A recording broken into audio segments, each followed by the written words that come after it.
Hoje eu vou mexer no vespeiro.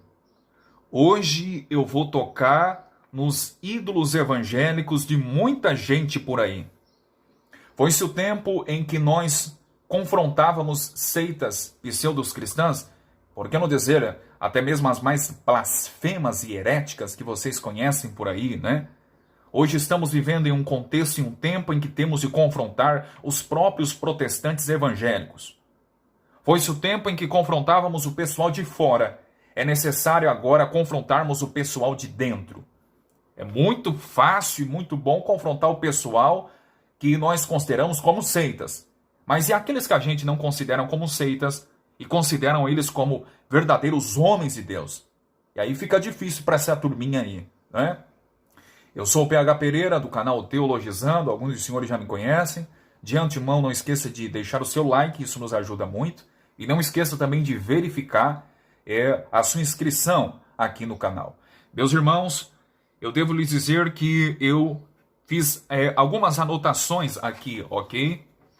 Fiz algumas anotações para ter embasamento daquilo que eu vou falar, tá bom?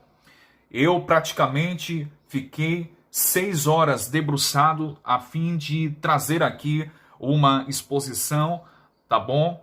E uma apologética fidedigna, confiável e séria, tá bom?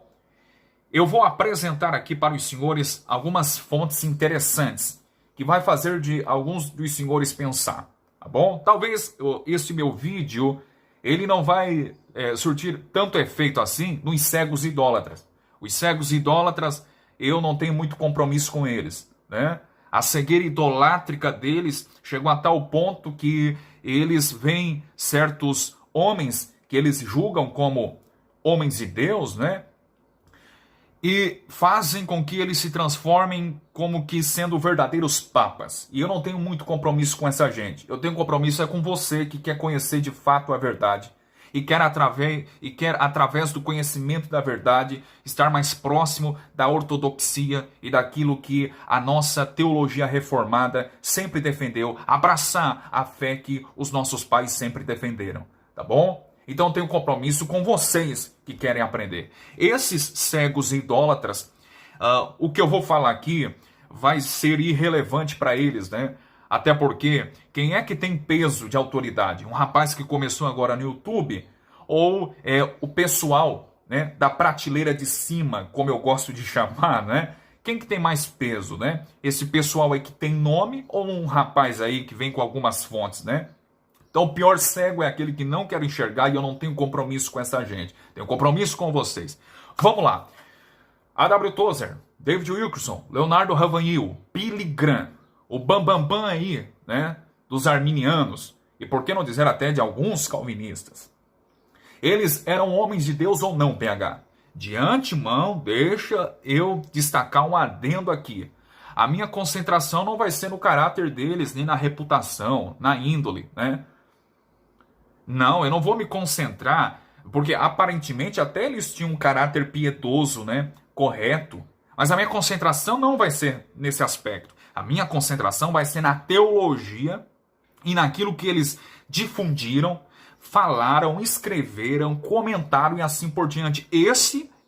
Essa é a minha análise e essa é a minha concentração aqui, tá bom? Então fique bem claro isso. Vamos lá.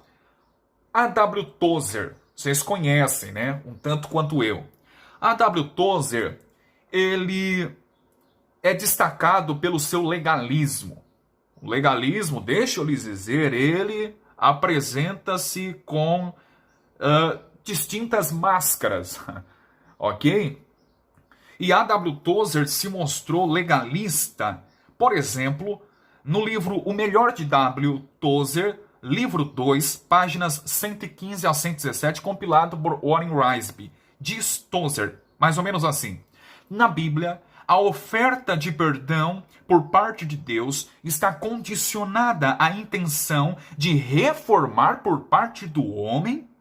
Não pode haver regeneração espiritual até que haja uma reforma moral. Onde é que está isso na Bíblia? Onde é que está isso na Bíblia?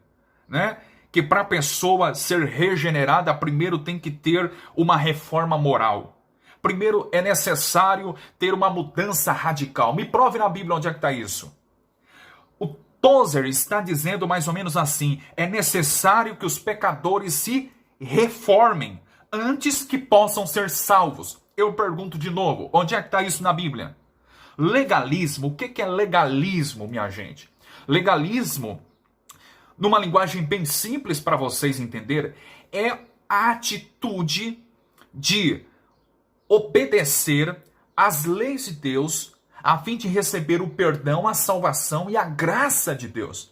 Qualquer atitude, qualquer esforço por parte do homem para ser salvo é legalismo. Existem distintos tipos de legalismo. Por exemplo, há igrejas que são legalistas no quesito de roupas, né? E eles enfatizam muito, né, a aparência da mulher. Por exemplo, se uma igreja diz o seguinte: olha, aqui na minha igreja, um pastor declara em cima do púlpito, aqui na minha igreja, nós aceitamos como modéstia feminina apenas as irmãs que usam saias longas, né? Arrastando lá no chão. Apenas isto é definido como modéstia feminina e bíblica. Eu te pergunto, onde é que está isso na Bíblia? Inclusive eu vejo aí até algumas moças, né? Até algumas moças postando aí no Facebook que eu tenho. E aí elas postam, né? Inclusive rapazes também, modéstia feminina. Aí postam moças, mulheres com vestidos ou com saias pela canela. Onde é que está isso na Bíblia? Isso é legalismo. Me prove na Bíblia que a modéstia feminina é definida pelo comprimento da saia. Me prova na Bíblia onde é que está isso. Isso é uma forma de legalismo. Ok? Outra forma de legalismo. O comprimento do cabelo. Né? O comprimento do cabelo, Paulo enfatiza lá em 1 Coríntios 11, Paulo nem enfatiza cabelo lá em Coríntios. Paulo está tratando da questão da cobertura para a mulher cristã. E alguns dizem, o cabelo tem que bater pelas costas. Né? Mas onde é que está isso na Bíblia? Que o cabelo é definido, e o correto é definido pelo seu comprimento. Né? O cabelo, a Bíblia não define, é pelos ombros. É por aqui para a mulher cristã? A Bíblia não define. Se a Bíblia não define, então o que passa disso é heresia e legalismo. Ok? E é por isso que Paulo vai confrontar na carta aos Gálatas essa turminha que sempre existiu na história do cristianismo. Chamado, lá no contexto da igreja da Galácia, chamado judaizantes. Né? Que haviam 3 marcas: colocar a circuncisão como condição para a salvação, observância da dieta religiosa e a observância do calendário judaico. Tem que se observar isso para ser salvo. E Paulo vai confrontar esse legalismo que desgraçou sempre o cristianismo.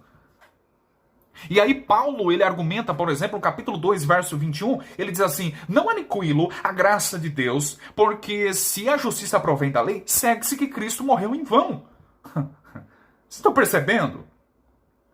O cara que nega a justificação somente pela fé em Cristo, olha, é justificação somente pela fé em Cristo, mas eu tenho de obedecer. É justificação pela fé em Cristo, mas eu tenho que me santificar. É justificação pela fé em Cristo, mas eu tenho que jejuar. É justificação somente pela fé em Cristo, mas a irmã tem que usar a saia pelo joelho ou pela canela. Qualquer forma de argumentar nesse sentido não é justificação pela fé em Cristo somente.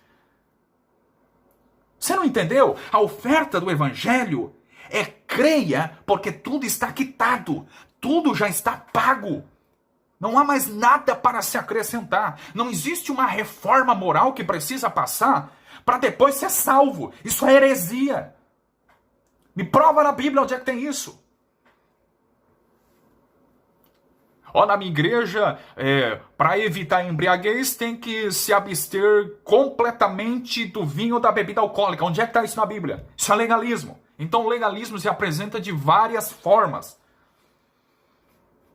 Eu quero que me prove na Bíblia onde é que tem esse embasamento para esses argumentos de vocês. O Evangelho ensina exatamente isto. Creiam no sacrifício de Cristo. Foi exatamente isso que Jesus declarou em João capítulo 6, versos 28 e 29.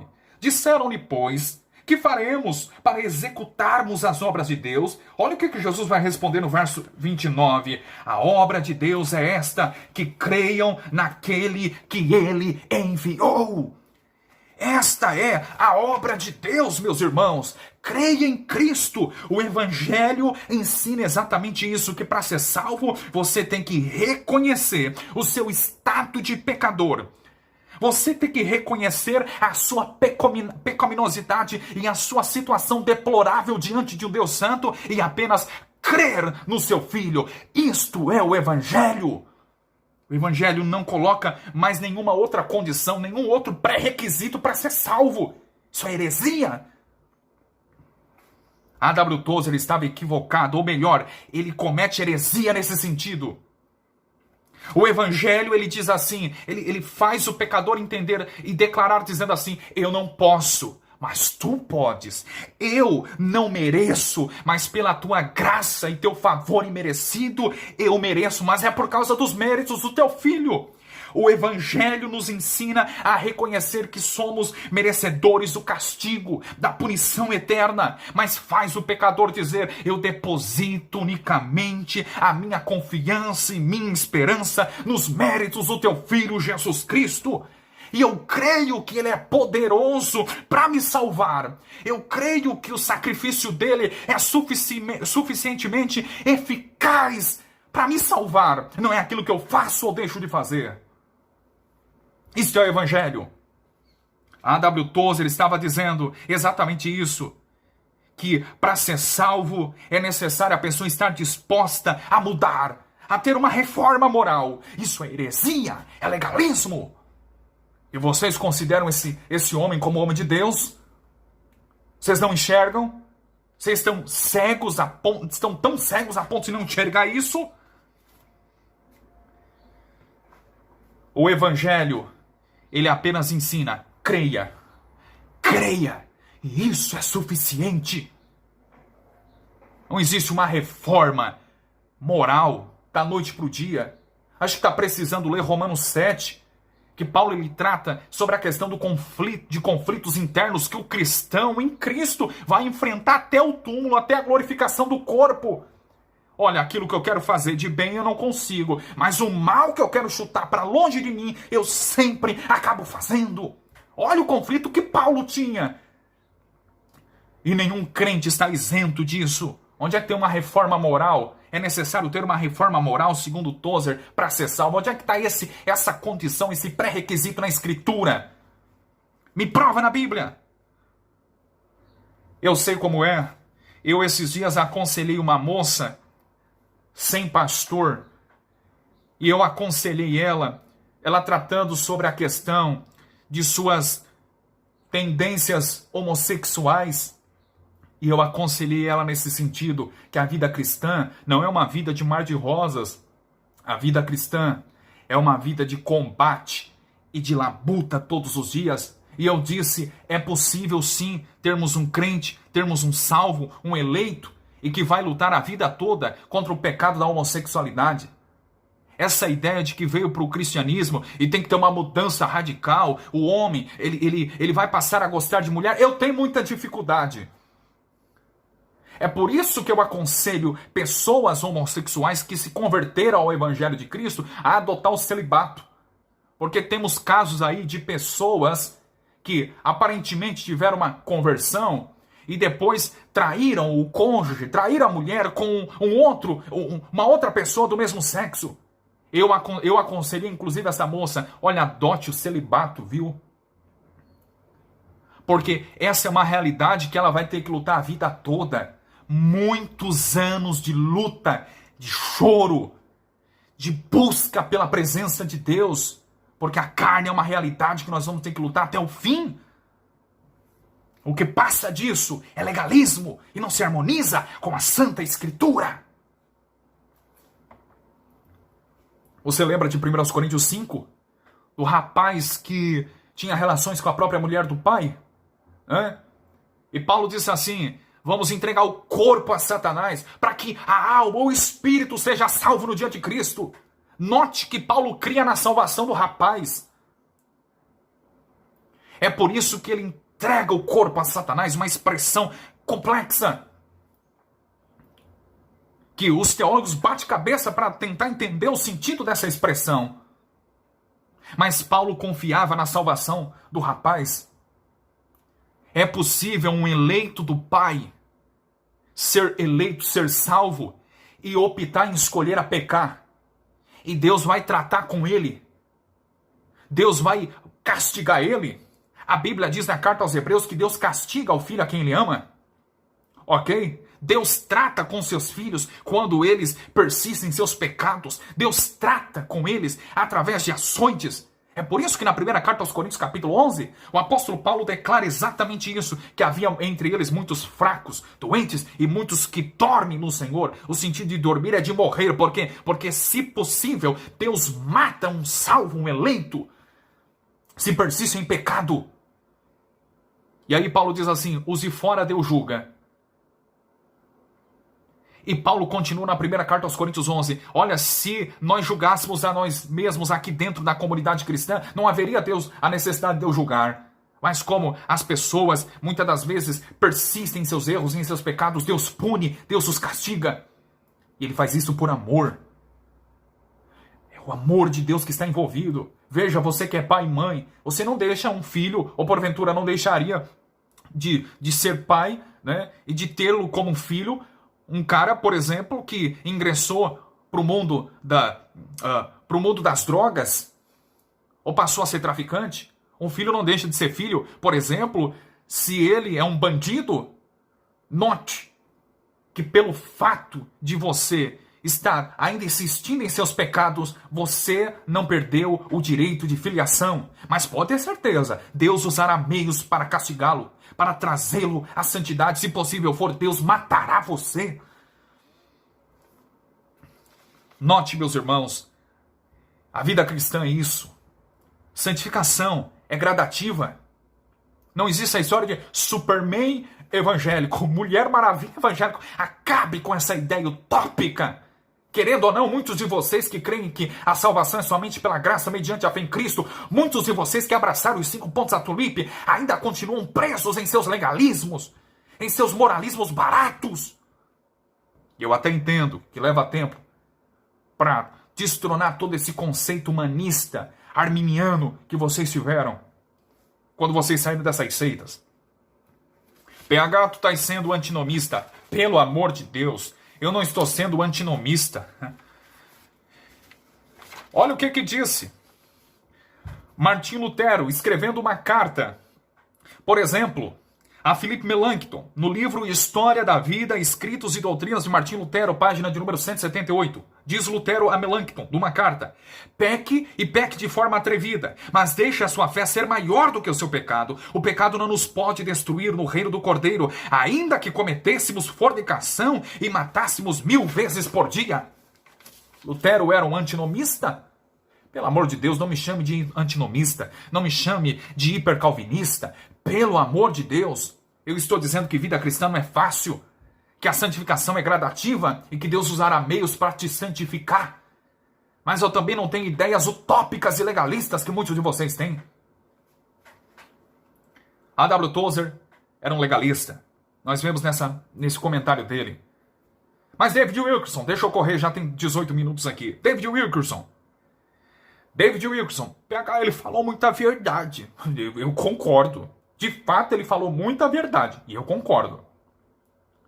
Por exemplo, em 11 de setembro de 2001, os atentados lá nas torres gêmeas, né?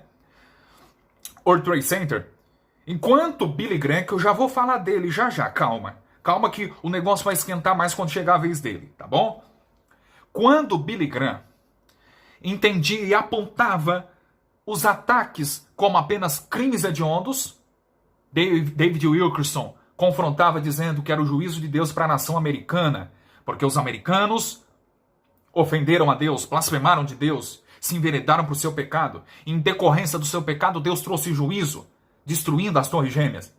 David Wilkerson está correto, eu estou com ele nesse sentido. Falou verdades, mas não é suficiente. Lembro-me da frase de um teólogo e autor americano chamado Warren Lutzer, que diz assim: a verdade misturada com o erro, às vezes é mais mortal que o próprio erro em si.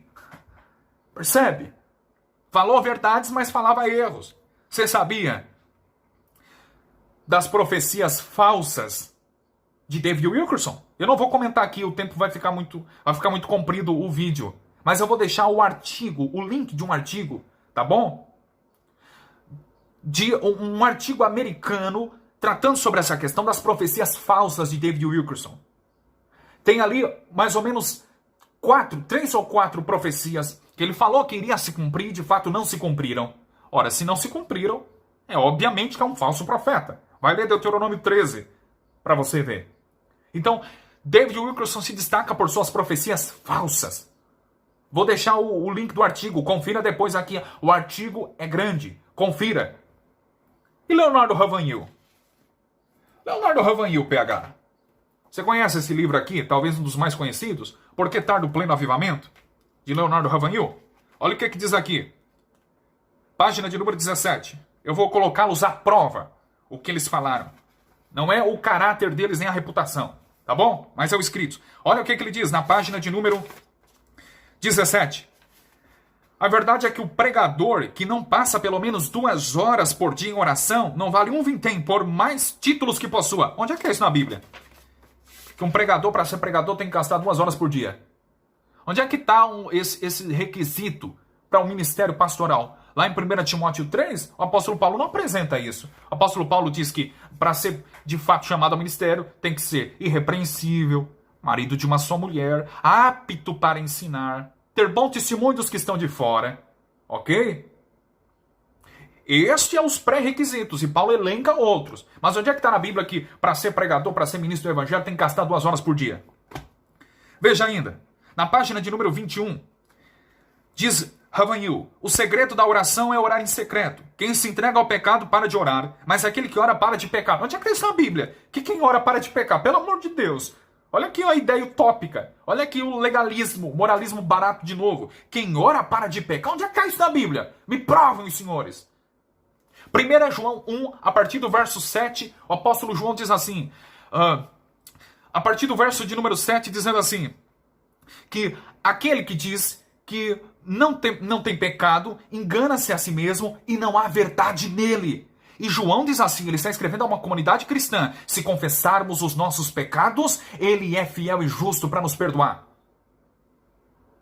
Onde é que ele está escrevendo a crentes que a vida cristã, o pecado pós-conversão não é eliminado. Isso é ideia utópica, né? Muito parecida com a defendida por John Wesley. Esse moralismo, essa metodologia, esse cristianismo de uma perfeição, de elevados padrões morais. Onde é que está isso na Bíblia? Onde é que está isso? Paulo disse em Romanos 7. Falando sobre o homem da carne, miserável homem que sou, quem me livrará do corpo dessa morte? É possível atingir esse grau de santidade? Eu creio que é só na ressurreição, só na glorificação do corpo. Olha ainda o que diz na página de número 26. Certo pregador conhecido no mundo inteiro e que tem sido poderosamente usado por Deus nos últimos dias para promover avivamentos, contou-me que também teve uma visão semelhante. Ainda me recordo da expressão de temor com que me falou que não sabia ao certo que estava tendo uma visão ou sonho, se estava no corpo ou fora dele, mas disse que enxergava uma enorme multidão ou um profundo abismo, todo cercado de fogo, presa no manicômio do universo, o inferno. Depois disso, esse homem nunca mais foi o mesmo, nem poderia. Ora, nunca mais foi o mesmo, porque talvez nunca leu a Bíblia. Quer dizer que é preciso ter sonhos e visões, revelações e supostos arrebatamentos para ter um impacto de vida da realidade da minha pecaminosidade de um Deus santo? Quer dizer isso? A visão aqui, a experiência é irrelevante para mim. Tá bom? Quer dizer que quando a Escritura confronta o pecado, nos chama ao arrependimento, as pessoas não ficam impactadas, não ficam atônitas, aterrorizadas de medo, mas é preciso ter uma visão. Você lembra da parábola do rico e Lázaro? Em Lucas 16, a partir do verso 19 ao 31? O rico estava no Hades e ele queria voltar. Ele disse, eu tenho mais 5 irmãos, eu quero pregar o evangelho para eles. Aí o Abraão vai dizer assim, olha, eles têm Moisés e os profetas, ou seja, eles têm a Escritura. Mas eles não podem vir para esse lugar de tormento. Aí Abraão vai dizer, se eles não creem em Moisés e os profetas, eles não crerão em alguém que vem, que ressuscita e que vem da morte. Percebe? Deus usou o meio para que as pessoas sejam convencidas, e não é supostas experiências, visões, revelações, é a Escritura. Se não é por meio de ouvir a palavra e se arrepender e ser convicto de pecado, não existe outra maneira. A Escritura é clara. Se eles não crerem na exposição da lei de Moisés e dos profetas, eles não crerão em quem vem dos mortos. E ele diz ainda, continua na página 26, será que Deus poderia confiar-nos revelação tão grandiosa? Ele confiou. Ele já confiou uma revelação tão grandiosa e tão poderosa. E a Escritura é a revelação última de Deus, ele já confiou.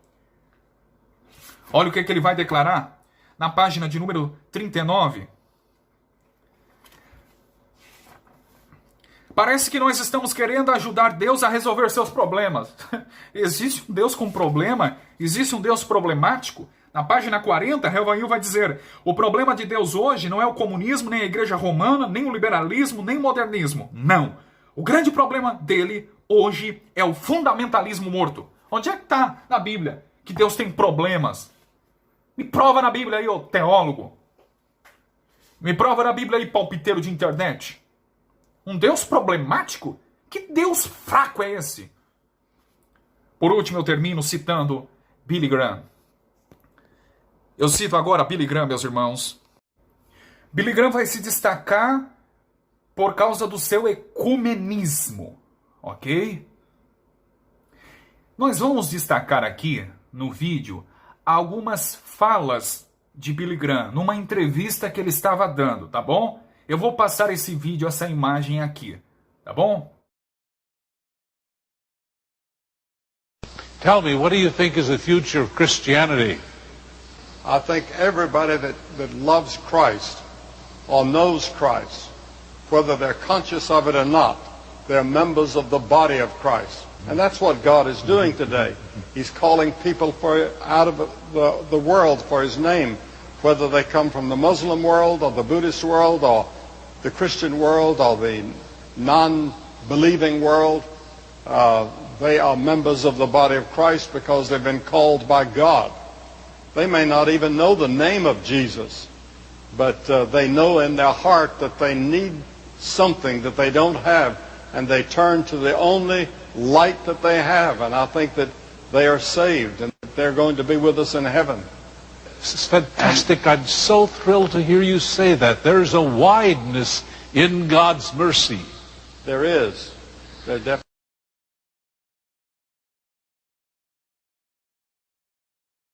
Billy Graham ele se destaca pelo seu ecumenismo. Ele tinha suas amizades com liberais. Olha o que ele vai declarar. Na revista Time, de 25 de maio de 1990, página 13, diz Billy Graham: conheci muitas pessoas na Igreja Apostólica Romana, tanto no clero como entre os membros leigos, presta atenção aqui, que creio sejam cristãos genuínos. Podem ter visões teológicas diferentes das minhas, mas acredito que fazem parte do corpo de Cristo. Portanto, eu os considero meus irmãos e irmãs em Cristo. Olha aqui, esse é o Billy Graham, né? O maior evangelista, né? do século XX. Esse é o Billy Graham, o grande homem de Deus. Olha o ecumenismo dele, considerar católico romano como irmão. Todo aquele que nega a soberania de Deus, a justificação somente pela fé em Cristo, não é meu irmão em Cristo. Percebe? Agora olha o que vai declarar, diametralmente oposto a Billy Graham, um ex-padre, que agora é um teólogo batista, chamado Dr. Aníbal Pereira. Olha o que ele vai declarar. No livro Ecumenismo e os Batistas, página de número 17. Diz assim: o catolicismo anula o evangelho. Por isso, o católico não é um cristão. Billy Graham, que era um protestante evangélico, chama os católicos irmãos. Agora, um ex-padre diz que não. Eu vivi lá, eu estava nesse meio. E eles não são cristãos, não. Eu vou deixar aqui, meus irmãos, o link de um outro artigo, também americano, do Dr. Peter Masters, tá bom? Dr. Peter Masters. Vou deixar aqui na descrição o link desse artigo também, falando sobre o ecumenismo de Billy Graham. Tá bom? Confira depois. Leia com atenção. E nesse mesmo artigo, o Dr. Peter Masters, ele destaca que Lloyd Jones, ele... Sabe o Dr. Martyn Lloyd Jones, considerado como o último dos puritanos? Pois é, Martyn Lloyd Jones se recusou a trabalhar com Billy Graham. Em 1963, Billy Graham convidou o Dr. Martyn Lloyd Jones para presidir o primeiro Congresso Mundial sobre Evangelismo. E sabe qual foi? A resposta de Martyn Lloyd Jones? Meu irmão em Cristo, grande homem de Deus. Não. Billy Graham disse assim, se ele não deixar de ter amizades com liberais e católicos, ok? Em suas tribunas, se ele parar de dar espaço para esses liberais e esses católicos, e deixar de lado o método de apelo, de evangelismo, de convidar as pessoas para aceitar Jesus, se ele deixar e parar com isso, eu vou me alinhar a ele. E Lloyd Jones argumentou e continuou, ter unidade visível ou pública com aqueles que se opõem a questões essenciais da salvação seria pecaminoso. Lloyd Jones estava certo, porque uma série de textos bíblicos aponta para isso.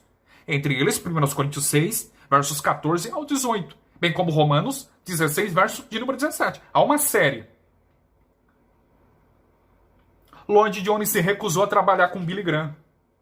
Percebe? Eu termino essa minha palavra agora. Mas PH, eles foram homens piedosos. Mas e daí? Aliás, as seitas, muitos adeptos às seitas também são piedosos. Você sabia que os adventistas e as testemunhas de Jeová, ok? Eles se abstêm do fumo e da bebida alcoólica? Você sabia disso? Melhor, os adventistas e os mormons se abstêm de fumo e de bebida alcoólica? Você sabia disso? E essa abstinência deles é resultada por respaldos bíblicos. Eles dizem que se abstêm porque a Escritura diz isso. São homens piedosos. Você conhece, por exemplo, um filme chamado O Outro Lado do Céu? Um jovem missionário do século XX, mormon, que ele foi como missionário mormon para a ilha de Tonga. Ele abandonou tudo, renunciou ao aconchego do seu lar e foi para a ilha de Tonga. Viver com pessoas totalmente diferentes, costumes diferentes, culturas diferentes. Você percebe no filme, história real, ok? Você percebe toda a força, toda a energia que ele se dedica a ponto de passar fomes, dias sem comer. Algumas vezes ele chegou até a desmaiar porque ele queria aprender a língua, o idioma do pessoal daquela ilha para poder trazer o evangelho para aquelas pessoas, para que eles entendessem o evangelho, o outro evangelho, né, conforme Paulo destaca em Gálatas 1, para eles aprender o outro evangelho difundido por aquele missionário, por aquele jovem mormon. E ele esmerou-se, ele se dedicou. Você vê a história do filme até que é uma história bonita, mas não deixa de ser herege. Piedade não significa absolutamente nada.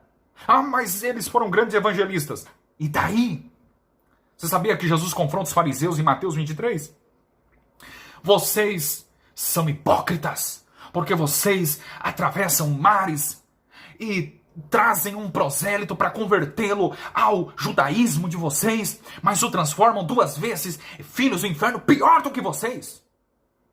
Os fariseus eram grandes missionários também. O fato é que qualquer um que abraça uma fé e passa a professá-la tem desejo de converter outro. Isso não justifica absolutamente nada. Eles ganharam muitas almas. E daí?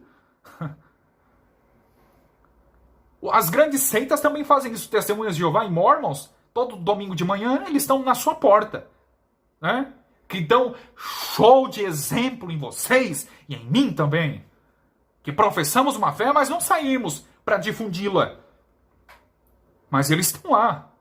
São pessoas piedosas. Eu trabalhei com testemunha de Jeová, um senhor piedoso. Mas isso não significa nada. APH, mas eles são seitas. Aí você está falando que David Wilkerson, Leonardo Ravanhil, A.W. Tozer, Billy Graham eram pertencentes a seitas? Mormons são seitas. Mormons são seitas? Vamos lá então. Olha o que diz aqui, no livro Doutrinas de Salvação, de profeta Mormon Joseph Smith, volume 1, página 68. Pessoa alguma jamais foi predestinada à salvação ou condenação. Toda pessoa possui o livre-arbítrio. Quem é que fala isso? Não são os arminianos também? Olha o que diz ainda. No livro Ensinamentos Presidentes da Igreja, Brigham Young, página 51. Diz assim: é errado supor que Deus tenha decretado todas as coisas que virão acontecer. Ora, quem fala isso? São arminianos também. Por exemplo, os santos dos últimos dias rejeitam os 5 princípios da doutrina calvinista da graça enunciada no Concílio de Dort e representado pelo acrônimo TULIP. Você encontra essa declaração? The Farms Review, página 92. Ora, quem é que nega os 5 pontos da TULIP? Os arminianos.